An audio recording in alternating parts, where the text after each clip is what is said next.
नमस्कार दोस्तों, स्वागत है आप सभी का मेरे YouTube channel Mayank study point पे। और मैं हूं आपका होस्ट मयंक साव। और आज का हमारा वीडियो एंटरप्रेन्योरशिप डेवलपमेंट का है, जिसके अंदर आज हम लोग जानेंगे different stages of project formulation के बारे में। तो चलिए वीडियो में आगे बढ़ते हैं। और वीडियो में आगे बढ़ने से पहले अगर आप सभी ने मेरे चैनल को अभी तक सब्सक्राइब नहीं किया है तो जल्दी से चैनल को कर दे सब्सक्राइब और प्रेस कर दिए बेल आइकन को भी, ताकि आपको हमारे आने वाले वीडियो का नोटिफिकेशन तुरंत मिले और आप उसे मिस ना कर सके। तो बढ़ते आज का मेरे टॉपिक की तरफ। तो चलिए आज कुछ नया सीख लेते हैं।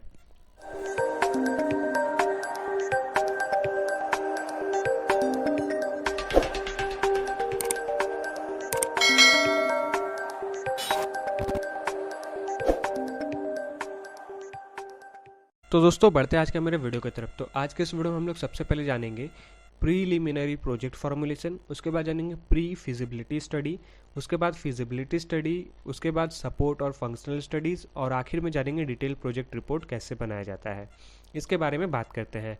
तो ये पूरा जो 5 स्टेप है, ये पूरा 5 स्टेप ही होता है प्रोजेक्ट फॉर्मुलेशन का पूरा डिटेल्स, जो हम लोग लास्ट प्रोजेक्ट रिपोर्ट तक देखेंगे। तो आज के इस वीडियो में लोग इस 5 पॉइंट को कवर कर लेंगे। तो शुरू करते हैं प्रीलिमिनरी प्रोजेक्ट फॉर्मुलेशन। तो प्रीलिमिनरी प्रोजेक्ट फॉर्मुलेशन क्या होता है दोस्तों? जब हम लोग कोई प्रोजेक्ट आइडेंटिफाई कर रहे होते हैं, जो हम लोगों ने प्रीवियस वीडियो में पूरा आइडेंटिफिकेशन के बारे में जाना था कि प्रोजेक्ट को किस तरीके से आइडेंटिफाई करें और सिलेक्ट करें कि जो हमारे पास डिफरेंट प्रोजेक्ट्स हम लोग को देखने को मिलेंगे।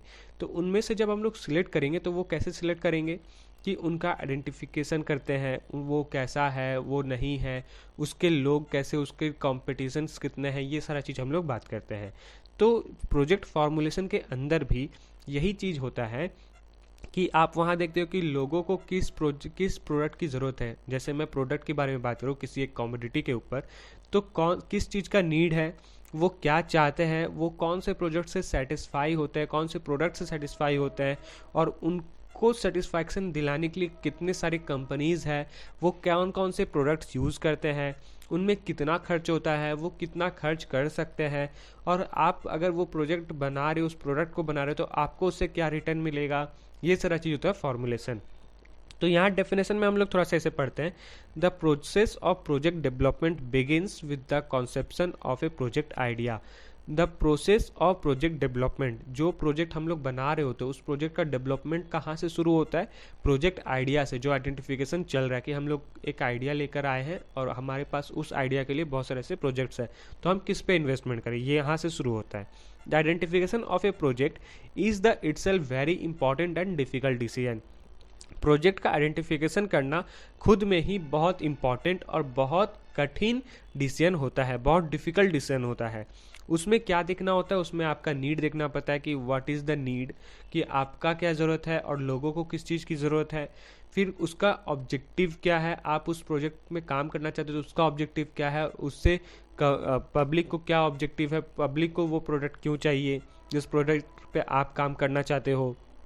What are he available alternatives of satisfying the need and meeting the objective, कि इसके सेटिस्फैक्शन के लिए कौन कौन से अल्टरनेटिव्स हैं, दूसरे कौन कौन से कॉम्पिटिशन्स है मार्केट में, आप इसे कैसे मिलाओगे पब्लिक के साथ, किस तरीके से मीट करवाओगे, उसका ऑब्जेक्टिव क्या होगा, फिर इसका पर्पस क्या है इन्वेस्टमेंट करने का, आप इस पे इन्वेस्टमेंट क्यों करेंगे और लोग इस पे इन्वेस्टमेंट क्यों करेंगे।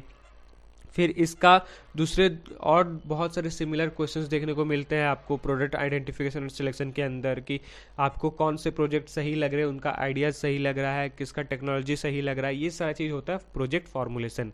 ठीक है, जहाँ पे आपको डिफरेंट अपॉर्चुनिटीज़ और इन्वेस्टमेंट्स भी देखने को मिलते हैं। अब बात करते हैं pre feasibility study. Pre feasibility study क्या होता है कि जो हम लोग एडवांस में पढ़ रहे होते हैं, स्टार्टिंग से जो हम लोग के दिमाग में आइडिया चल रहा होता है, आप मान लो फॉरेन कंट्री में पढ़ाई कर रहे हो और फॉरेन में देख रहे हो कि आपके पास ये प्रोजेक्ट, आपके पास आप जो प्रोडक्ट यूज़ कर रहे हो वो बहुत ही एडवांस प्रोडक्ट है, कमोडिटी जो है वो बहुत ही एडवांस है। तो अब आप चाहते हो कि इंडिया में भी इस कमोडिटी का लोग यूज़ करें और उससे वो बेनिफिशियर हो पाए। तो अब आप क्या करोगे कि उसका स्टडी करना स्टार्ट कर दोगे, इंडिया का स्टडी करोगे, इंडिया में किस तरह के लोग होते हैं, यहाँ पे किस तरह का डिमांड होता है, यहाँ के लोग किस तरह का नीड रखते हैं, किस तरह का वांट रखते हैं, और वहाँ के लोगों आप देखोगे कि वहाँ पे किस तरीके से प्रोडक्ट बन रहा है, क्या चल रहा है, उनका कितना पैसा लगा हुआ है, कैसे इन्वेस्टर्स चाहिए इन्हें, ये लोग कैसा टेक्नोलॉजी यूज़ कर रहे हैं, वहाँ का जनरेशन क्या चल रहा है, ये सारा चीज़ आप वहाँ पे देखते हो। और यहाँ पे और वहाँ पे अगर आप फॉरेन में हो तो आप वो देखते हो। लेकिन अगर आप इंडिया में हो तो आप इंडिया में देखो कि मैं जिस स्टेट में हूँ, इससे बाहर वाले स्टेट का कल्चर क्या है, सोशियो फैक्टर क्या है, वहाँ के लोग क्या करना पसंद करते, कैसा रहना पसंद करते, ये सारा चीज़ आप देखते हो। तो यहाँ पे प्री फिजिबिलिटी स्टडी में भी यही होता है कि वहाँ का आप टेक्नोलॉजी देखोगे, वहाँ का इकोनॉमिक देखोगे, उसका स्टडी करोगे और उसके बाद बताओगे कि यहाँ पे ये प्रोजेक्ट लगाना सही है या नहीं है। और इस चीज़ में आपका जो टाइम और कॉस्ट जो होता है वो बहुत ज़्यादा कॉस्टली होता है। इसमें आपका टाइम भी बहुत ज़्यादा ख़त्म होता है आपका टास्क में कि मुझे ये सारा चीज़ स्टडी करना होगा। और अगर आप उस जगह को स्टडी कर रहे हो तो आपको उसमें अपना कॉस्ट भी पे करना पड़ता है बहुत सारा। तो प्री फिजिबिलिटी स्टडी से as the name implies is a predecessor of detailed economic feasibility study. It is a preliminary assessment of the project idea developed in preliminary project formulation that is before going into detailed feasibility study, which is a costly and time consuming task. तो ये काम जो होता है थोड़ा time consuming भी होता है और कॉस्टली भी होता है कि आपको पूरा चीज़ स्टडी करना पड़ता है, पूरा स्ट्रक्चर के बारे में। अब बात करते हैं फिजिबिलिटी स्टडी के बारे में।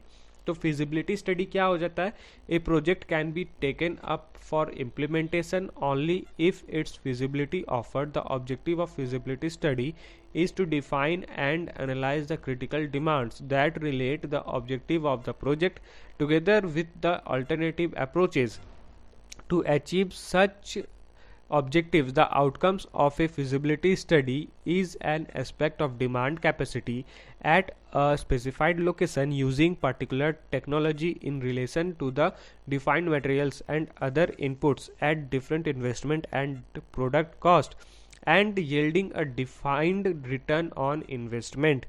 The feasibility study can be divided into two parts, the technical feasibility and the economic feasibility.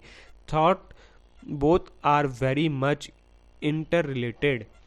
यहाँ पे फिजिबिलिटी स्टडी को क्या कहा जा रहा है कि आप जो प्रोजेक्ट के बारे में सोचे हो और स्टडी की हो प्री में पहले से जो स्टडी कर रखे थे, अब काम आ गया कि अब आपको उस प्रोडक्ट को लेकर आना है अपने उस मार्केट के अंदर, इंडिया में अब उससे आप इंपोर्ट करना चाहते हो या फिर इंडिया में आप बनाना चाहते हो फैक्ट्री। तो उस प्रोजेक्ट के लिए आप जब फैक्ट्री बना रहे हो तो उसमें आप वो देखोगे कि वहाँ का टेक्नोलॉजी में क्या आपको किस तरह का टेक्नोलॉजी का रिक्वायरमेंट होगा, उसमें आपका इन्वेस्टमेंट कितना होगा, उससे आपका रिटर्न कितना मिलेगा, आपका वहाँ का आप जो प्रोडक्ट बनाने वाले हो उसका डिमांड क्या हो जाएगा, वो किस तरीके से रिलेट करेगा लोगों को, उसके अल्टरनेटिव अप्रोचेस कौन कौन से हो जाएंगे, उनका डिमांड कैपेसिटी क्या हो जाएगा, आप कौन से लोकेशन में उसे बनाना चाहते हो। ये सारा चीज़ जो रिलेट करता है वो होता है फिजिबिलिटी स्टडी। और फिजिबिलिटी स्टडी ने इसे दो डिफरेंट टाइप्स में बांट दिया है, एक टेक्निकल फिजिबिलिटी और एक इकोनॉमिक फिजिबिलिटी, जिसे हम लोग नॉन टेक्निकल भी कहते हैं। तो टेक्निकल फिजिबिलिटी में कौन कौन से चीज़ें आ जाएंगे, जैसे कि मशीनरीज आ जाएगा, कुछ मटेरियल्स आ जाएंगे, स्किल्स आ जाएंगे, प्रोसेस आ जाएंगे, जो उन प्रोडक्ट को बनाने में आपकी बहुत ज़्यादा मदद करेगा। क्योंकि अगर आप नई टेक्नोलॉजी लेकर आ रहे हो तो इंडिया में जाहिर है या फिर उस लोकेशन में जाहिर है कि लोग उनके बारे में नहीं जानते हो, तो आपको उस जानकार आदमी को रखना होगा अपने साथ जो उस फील्ड के बारे में नॉलेज रखता हो टेक्निकल फील्ड में। तो ये सारा चीज़ होता है। तो इन सब चीज़ का जो रिक्वायरमेंट होता है वो भी कॉस्टली होता है, उसमें भी आपके पैसे लगाए जाते हैं। उसमें भी आप देखते हो कि मेरे प्लांट के लिए कौन सा रॉ मटेरियल, कौन सा मशीनरी जो है वो सूटेबल होगा, प्रोडक्ट कैसे अच्छा बनेगा और बेहतरीन बनेगा ताकि मेरा डिमांड कम ना हो, ये सारा चीज़। तो technical feasibility study comprise of ascertaining that the proposed project is technically sound and will meet the technical requirements envisaged in the project. To assess the technical feasibility of the project, a very large amount of information about the machines, process, materials, skills and their cost will be required. The various possible alternative process and action will have to be compared and evaluated for the selection of suitable plant and machinery. तो जैसे कि मैंने आपको बताया कि इसमें आपको बहुत सारा टेक्निकल इन्फॉर्मेशन का ज़रूरत पड़ता है और उन सभी चीज़ों में आपको हर चीज़ का रिक्वायरमेंट भी रखना पड़ता है कि जो भी प्रोजेक्ट के लिए रिक्वायरमेंट है उसको आपको फुलफिल करना होगा। अब आते हैं दूसरा पे जो होता है हमारा नॉन टेक्निकल फिजिबिलिटी यानी कि इकोनॉमिक फिजिबिलिटी। इकोनॉमिक फिजिबिलिटी के अंदर आप सारा चीज़ का ध्यान रखोगे कि मार्केट में किस तरह का प्रोडक्ट आने वाला है, उसका क्या डिमांड होगा, मार्केट में आप किस तरीके से काम करोगे, उसमें कितना खर्च होगा, कौन से सर्विसेज दोगे, कौन कौन से रिसोर्सेज रखोगे, और उस मशीनरीज वगैरह चलाने के लिए जो लोग रख रहे हो उसको क्या आप सैलरी दोगे, उसके लिए क्या वेजेस होगा, क्या इक्विपमेंट्स लगेंगे। ये सारा चीज़ आपको इकोनॉमिक फिजिबिलिटी में बताना होता है। और ये सारा चीज़ जैसे कि आप किसी कंपनी का एनुअल रिपोर्ट डाउनलोड करोगे तो वहाँ पे आपको ये सारा चीज़ देखने को मिलेगा कि कंपनी कैसे स्टार्ट हुआ, कब स्टार्ट हुआ, कंपनी ने क्या क्या चीज़ें की हैं, ये सारा चीज़ आपको उसके अंदर देखने को मिलेंगे इकोनॉमिक फिजिबिलिटी के अंदर।